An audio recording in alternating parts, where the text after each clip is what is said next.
Udah tampak ya, Mbak? Udah Ibu, mangga langsung di yang saya pertama. Baik, sebentar, Mbak. Ya, terima kasih. Assalamualaikum warahmatullahi wabarakatuh. Saya ini akan mempresentasikan tentang hasil penelitian persepsi keluarga pasien terhadap kepuasan pelayanan asuhan keperawatan pada era COVID-19 di ruang anak RSUD Indramayu tahun 2021.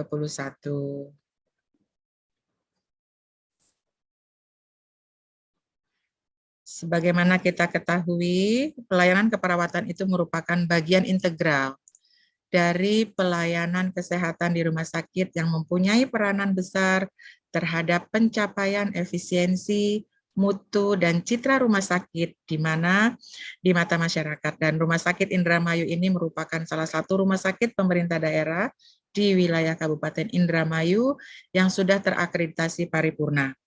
Nah, berdasarkan beberapa keluhan masyarakat yang tertuang dalam media, Rumah Sakit Umum Daerah Kabupaten Indramayu ini juga harus lebih banyak lagi meningkatkan mutu pelayanan yang diberikan kepada para pelanggan rumah sakit. Tujuan dari penelitian ini yaitu yang pertama kita ingin mengetahui persepsi keluarga pasien terhadap kepuasan pelayanan asuhan keperawatan di era COVID di ruang anak. Sedangkan tujuan khususnya adalah mengidentifikasi gambaran persepsi keluarga pasien terhadap kepuasan pelayanan asuhan keperawatan pada era COVID berdasarkan dimensi reliability, dimensi responsiveness, dimensi assurance, dimensi empati, dan dimensi tangible. Barangkali kita akan melihat apa sih yang dikatakan persepsi. Persepsi di sini menurut Alizamar 2016, peristiwa menyusun, mengenali, dan menafsirkan informasi sensoris sehingga dapat memberikan gambaran dan pemahaman tentang lingkungan.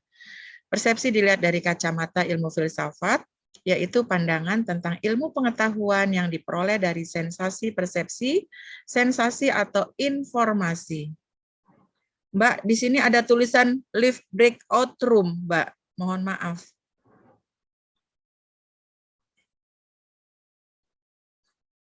Dilanjut saja Bu, mangga Bu. Sudah saya hilangkan. Oke. Kemudian menurut Sarwoto Sarlito, ini pembentukan persepsi ini berlangsung ketika seseorang menerima stimulus dari lingkungannya. Dan stimulus itu diterima melalui panca indera dan diolah melalui proses berpikir oleh otak untuk kemudian membentuk suatu pemahaman. Syarat terjadinya persepsi, ini yang pertama adanya objek yang dipersepsi, kemudian adanya perhatian, adanya alat indera atau reseptor untuk menerima stimulus, dan yang keempat adanya saraf sensoris sebagai alat untuk meneruskan stimulus ke otak, kemudian sebagai alat untuk mengadakan respon. Saya lanjutkan ya Mbak Ica ya. Dilanjut. Iya, mohon Bu, boleh maaf. dilihatin dari awal lagi aja Bu. Oh, dari awal lagi, boleh dari awal lagi. Udah kelihatan ya di sini ya. Iya, nanti Baik. tinggal dilanjut aja. Dari saja dari awal, nanti langsung di... Udah keluar dari awal belum, Mbak? Belum Bu. Belum keluar Bu. Oh, belum. Sayanya udah padahal di sini. Sudah share screen Bu dari situ Bu. Share screen. Saya ulang kalau begitu ya, ulang share screen.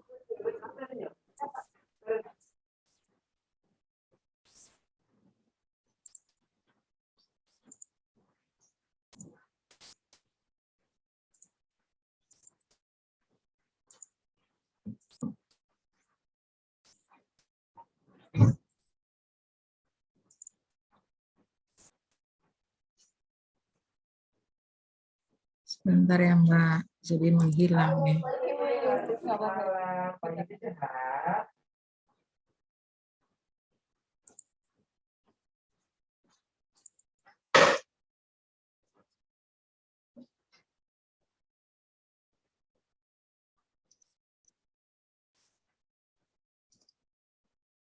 Kelihatan, Mbak? Nah, udah nampak ya, Mbak? Halo, Mbak Ica.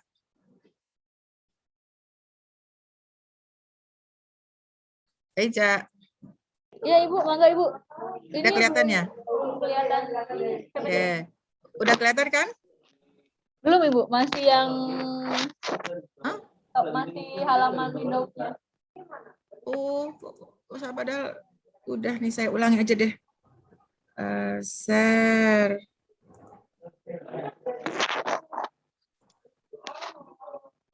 Nah, udah kelihatan sekarang. Siap Ibu. Mangga tadi ganti saja Bu. Tidak sekian tadi saja. Sudah sampai. Baik. Assalamualaikum warahmatullahi wabarakatuh. Ya, saya mau presentasikan tentang hasil penelitian tentang persepsi keluarga pasien terhadap kepuasan pelayanan asuhan keperawatan pada era COVID-19 di ruang anak RSUD Indramayu tahun 2021.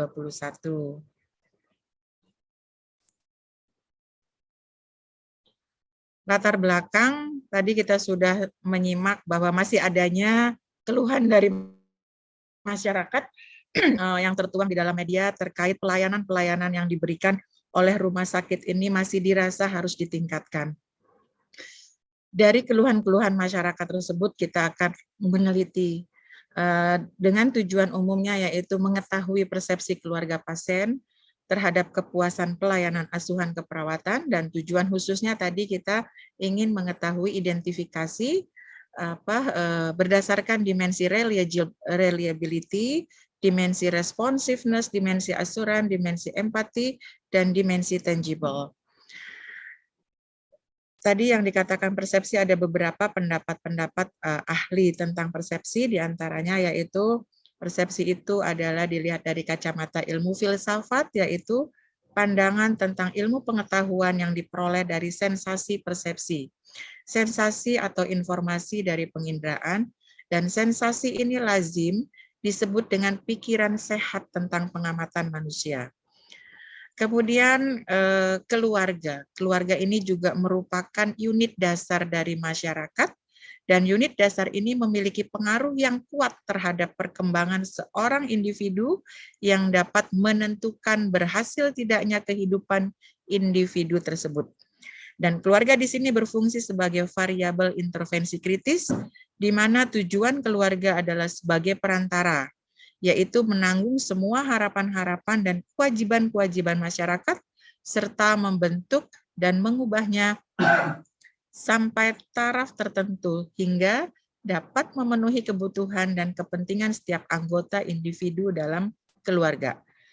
Keluarga ini mengadakan penerimaan baru bagi masyarakat dan menyiapkan anak-anak untuk menerima peran-peran dalam masyarakat. Ini berdasarkan Williams dan Lehman dalam Friedman 1998. Jadi yang dikatakan persepsi keluarga itu adalah pendapat atau pemikiran keluarga pada suatu objek yang menyatakan suatu peristiwa untuk menyampaikan pengetahuan, perasaan, sikap, dan pengalaman yang dimiliki terhadap orang lain. Sedangkan kepuasan di sini adalah perasaan senang seseorang yang berasal dari perbandingan antara kesenangan terhadap aktivitas dan suatu produk dengan harapannya. Ini berdasarkan Nur Salam 2014. Sedangkan menurut Kotler, bahwa kepuasan adalah perasaan senang atau kecewa yang muncul setelah membandingkan antara persepsi atau kesannya terhadap kinerja atau hasil suatu produk dan harapan-harapannya. Pelanggan dalam mengevaluasi kualitas jasa pelayanan ini berdasarkan tangible, yaitu berupaya penampilan fasilitas fisik, peralatan materi komunikasi yang menarik, dan lain-lain.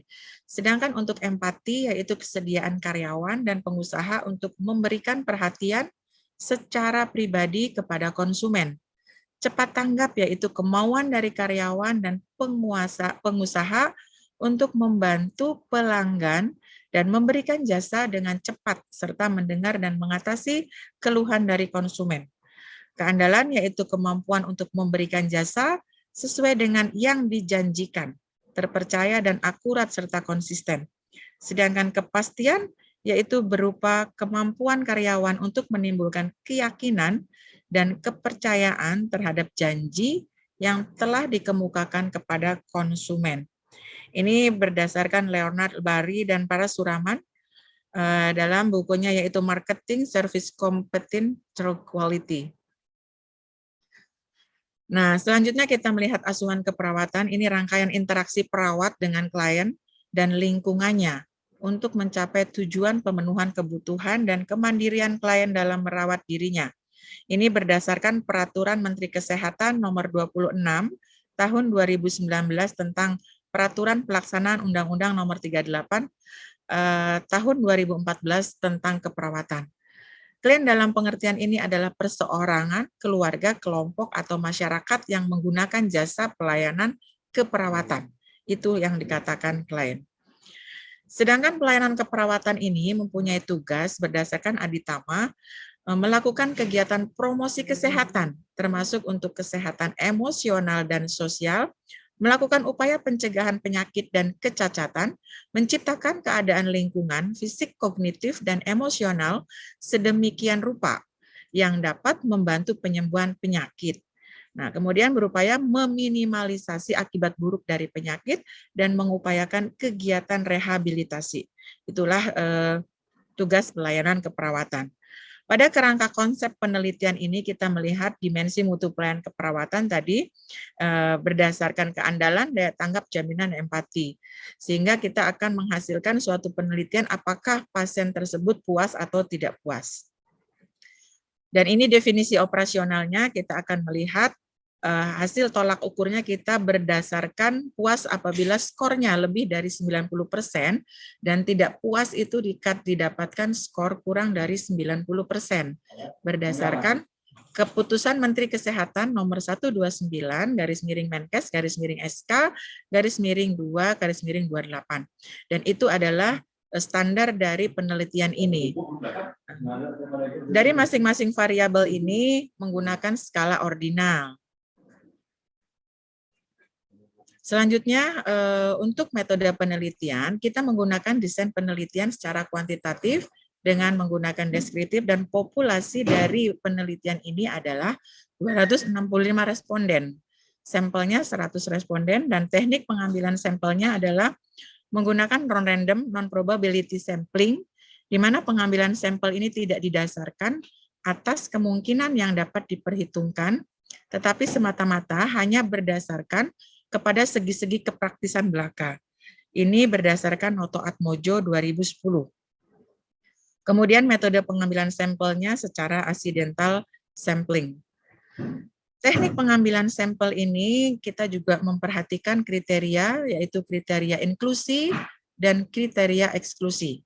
Di mana kriteria inklusi itu orang tua yang mendampingi anak kandungnya yang sedang dirawat, kemudian orang tua yang mendampingi anak yang diadopsi yang sedang dirawat, anggota keluarga yang hidup bersama-sama dalam rumah tangga dan mendampingi anak yang sedang dirawat, kemudian pasien atau anak yang sudah menerima perawatan lebih dari 24 jam di ruang rawat inap, serta orang tua atau keluarga pasien bersedia menjadi responden dengan bukti mengisi lembar pernyataan bersedia menjadi responden dalam penelitian. Sedangkan kriteria eksklusinya adalah tetangga dari keluarga yang anaknya sedang dirawat, kemudian pengunjung, keluarga yang menolak menjadi responden, dan keluarga yang anaknya dirawat dalam kondisi koma. Pada etika penelitian ini kita juga memperhatikan right of self-determination, right to privacy and dignity, right to anonymity and confidentiality, right to fair treatment, and right to protection from discomfort and harm. Kemudian alat pengumpulan data penelitian ini ada 25 kuesioner pertanyaan terbagi dari 5 subvariabel tadi. Hasil dari uji validitas dan reliabilitas ini didapatkan syarat umum dari instrumen penelitian ini dinyatakan valid, yaitu apabila hasil R hitung itu lebih besar dari nilai R tabel. Pada taraf signifikan kepercayaan di 5% dengan menggunakan level of significance 95%, maka jika R hitung tadi lebih dari sama dengan R tabel, di sini kita R tabelnya adalah 0,361, maka dikatakan valid. Tapi kalau kurang dari R tabel, maka pernyataan tersebut dinyatakan tidak valid. Baik, instrumen dalam penelitian ini merupakan instrumen baku. Sebenarnya ini sudah baku yang dikeluarkan oleh Kementerian Kesehatan dan telah dilakukan uji ulang. Nah, kami lakukan uji ulang, ini hasilnya adalah seluruh kuesioner nilainya lebih dari 0,361, sedangkan nilai Cronbach alpha-nya yaitu 0,909. Dari hasil penelitian ini, karakteristik berdasarkan pekerjaan, kemudian lama dirawat 1 hari, 2 hari, sampai 7 hari, ini kita ada dari beberapa kategori, yaitu SD, SM, tidak lulus SD, SD, SMP, SLTA, D3, S1.